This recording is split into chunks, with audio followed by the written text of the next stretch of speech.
Hello, it is Saturday. I'm really excited about this project. I'm going to be preserving some of the old wallpaper from this house because look at how darling this is. I don't think this was original to the house when it was a log cabin. Obviously the guys who worked at the mills, guys and gals. And then they went in with this textured plaster, which I don't know. I'm not from the West Coast and I'll never understand it. To me, it seems like just a way to cover up bad craftsmanship because you have like all the textured sheetrock. So if you make a mistake, you don't really have to sand it and get it back to flat grade. And I'm from New England where everything is flat and smooth because we just do a good job there. I don't know.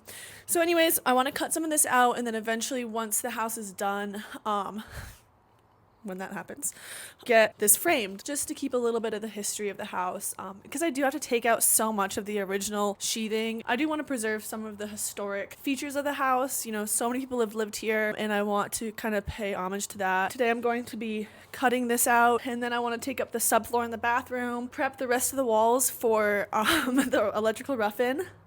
And then if by some miracle all of that happens, I'm gonna start running the plumbing because I got a new water main. Ooh. Okay. Anyways, yeah, stay tuned. I'll hopefully have some good updates by the end of the day. So I did not, in fact, have good updates by the end of the day. This project of cutting this out was about the only thing that went as planned. I got a couple good pieces that I can frame up later, but to take out the subfloor in the bathroom, I had to pull out the rest of this sheetrock and found some cool old wallpaper, but also a giant carpenter ant nest, which is just great, you know, for morale and resale. They're all dead, but there's a lot of wood damage. So the wallpaper was kind of cool. I was thinking about preserving this too, but it was so fragile.